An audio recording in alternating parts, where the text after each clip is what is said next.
Hello all, welcome back to my channel. In the last lecture, we have discussed about the introduction of the photosynthesis. So in this video, we will discuss furthermore about the early experiment what have been done. So we learned in the last class that all animals, including human beings, depend on the plant for their food. Why? Because plants are autotrophs. Autotrophs means that the organisms which are able to synthesize their own food, right? And now synthesis doesn't mean that they are able to cook food on the gas stove.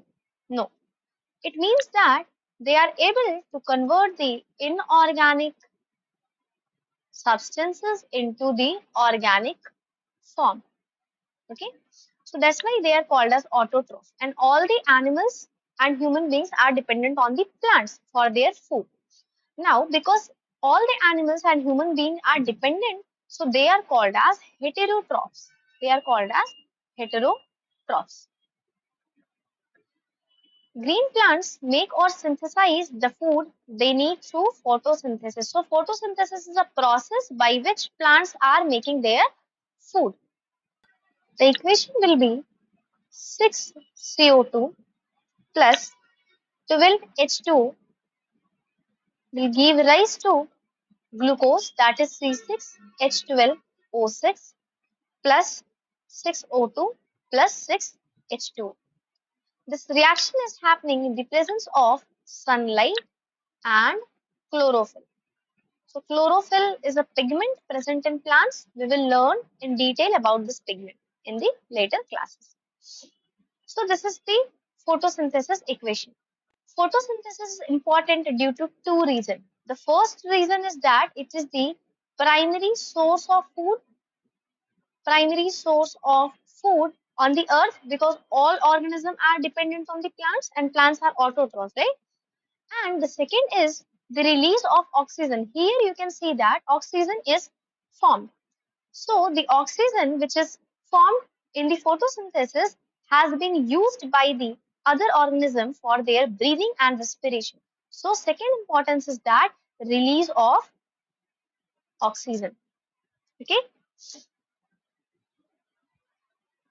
So what do we know? Simple experiments have been done in the earlier classes that have shown that chlorophyll, the green pigment of the leaf, light and CO2 are required for photosynthesis to occur. Now you will see that in this equation, you can say that experiments have been done and then we found out that CO2, H2O, sunlight, chlorophyll, all these things are required for photosynthesis. So let's now look at the experiments which have been done. The first experiment have been done to know the importance of chlorophyll in photosynthesis. To perform this experiment, a variegated leaf has been taken. Variegated leaf means that a leaf which is not throughout green, it can have some different color patches as you can see here. Or we can simply take a leaf and then we will cover it with a black paper as shown here in this diagram. Then it will be exposed to light.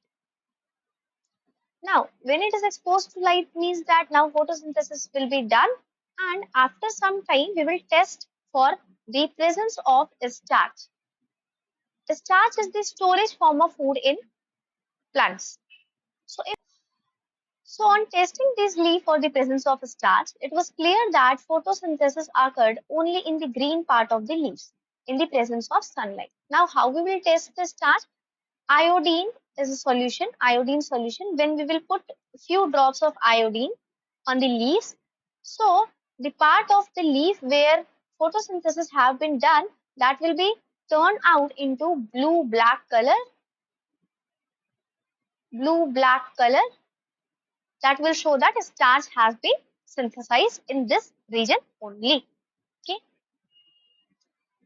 Next, this experiment, mole half-leaf experiment was done to test the presence of CO2 or the importance of CO2 in the photosynthesis. In this experiment, we'll take a test tube. In that, KOH solution will be there.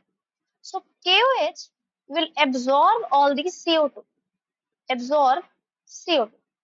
So when the leaf, this portion of the leaf which was in test tube, here no CO2 is there because all the CO2 which was present has been absorbed by the KOH.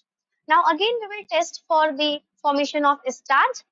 Through the same method, we will put iodine solution on this leaf after some time, and then where starch has been synthesized, it will convert into blue-black color as we can see here. Okay.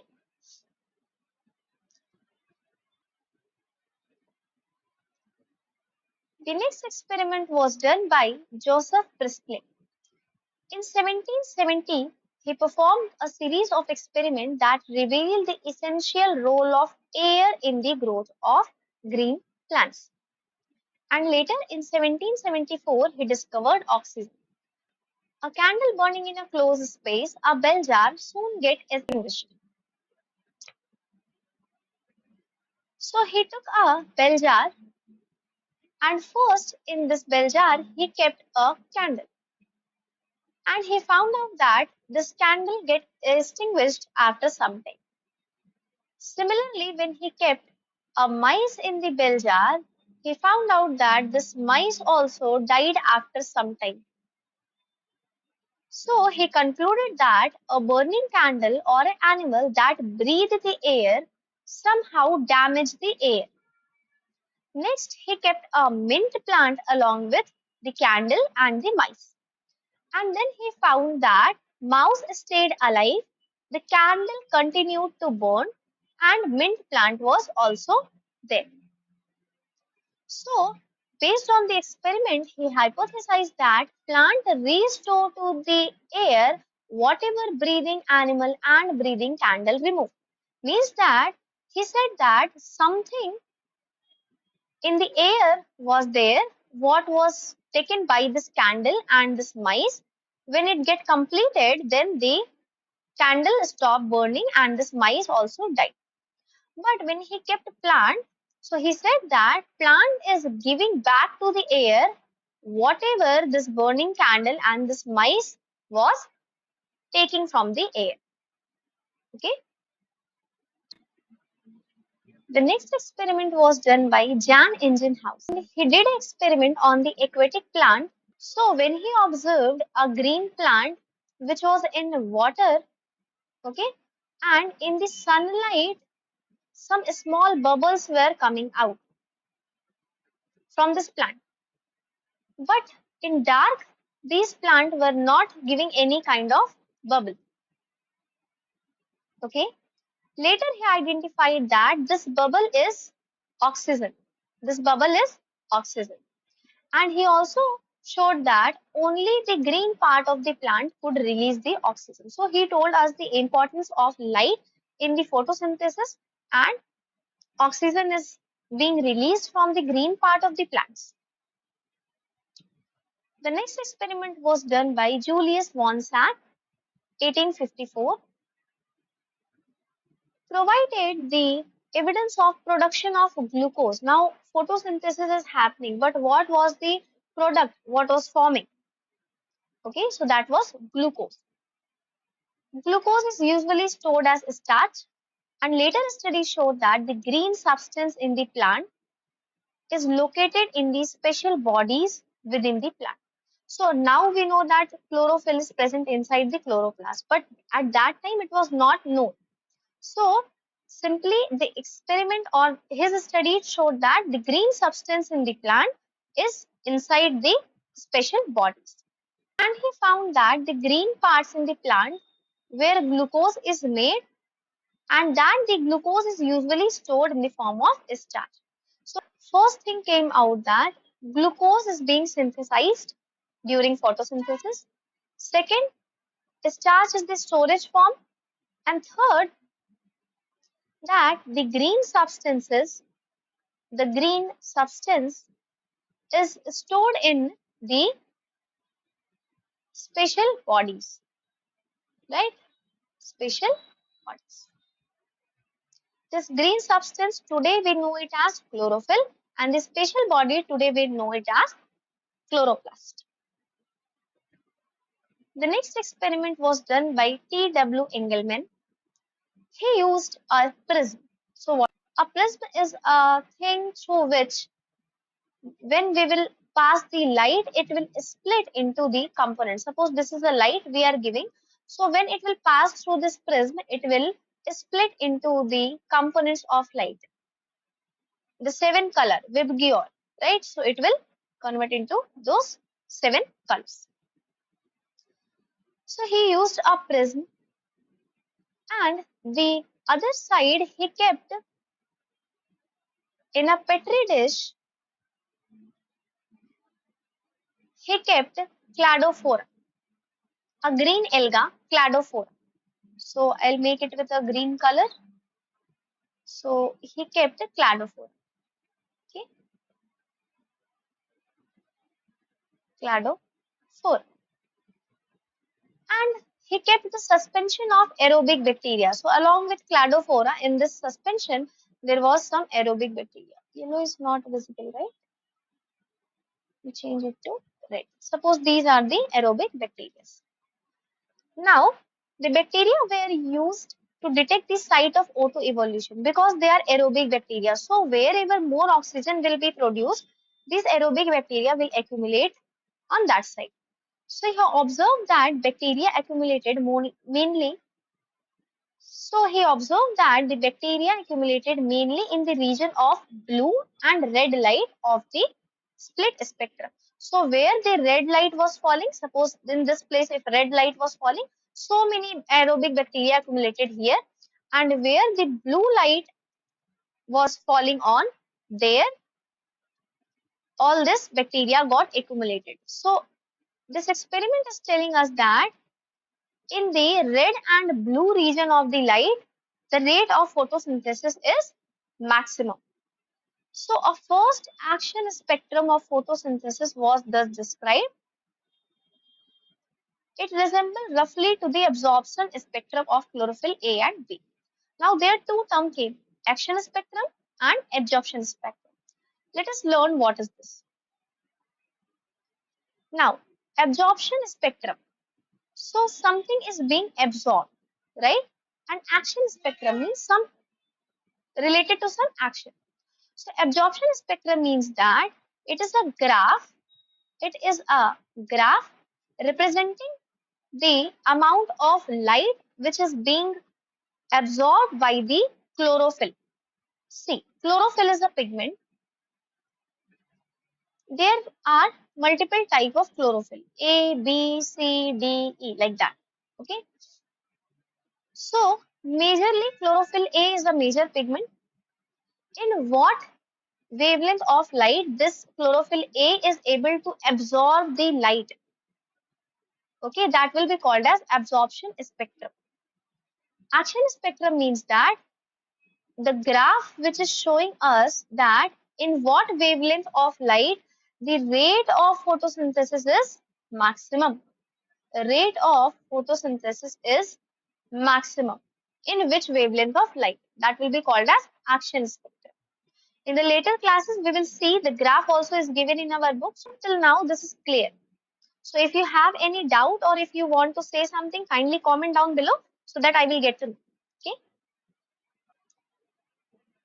So by the time of middle 19th century, key features of the photosynthesis were known. First thing that light is required for photosynthesis. Second, CO2. Third, chlorophyll, right? And water. All these things are required for the photosynthesis, and glucose is formed as a food. So the empirical formula for photosynthesis, 6CO2 plus 12H2O in the presence of sunlight and chlorophyll will give rise to glucose, that is C6H12O6 plus 6O2. This will be evolved out, and 6H2. This is the empirical formula for photosynthesis. The next experiment was done by Cornelius von Neil, where he studied the purple and green bacteria, and he demonstrated that photosynthesis, a light dependent reaction in which hydrogen is used from a suitable compound to reduce the carbon dioxide into carbohydrate. But here when you will observe a equation of photosynthesis, we can see that the CO2 is getting reduced to form glucose, right? Now, to reduce it into glucose, this CO2 needs hydrogen, and hydrogen is coming from a suitable source, and oxygen is being liberated out. Means that this H2 is going to CO2 to combine and form glucose molecule, and this oxygen is being liberated, right? When you observe the same thing in green and purple bacteria, where they are not liberating out oxygen, rather they were liberating out sulfur. So they observed that they are using H2S as a source, and here the same thing, H2 is going to CO2 to form glucose molecule, and sulfur is being released. He used radioisotope. Okay, so now CO2 plus H2O giving rise to glucose molecule, and oxygen is being liberated out. So radioisotope is a technique in which we can mark a particular molecule. So suppose if we will mark this oxygen which was with H2, and this has not been marked. So if this oxygen is coming out, then it should not be radio labeled, and if this oxygen is coming out, it should be labeled. So he observed that this oxygen which came out was radio labeled, which proved that this oxygen is coming from H2O, not from the CO2. I hope this is clear. So if you have any doubt or anything, you can comment down below. And if you are able to understand what I am telling you, kindly like the session. Thank you so much.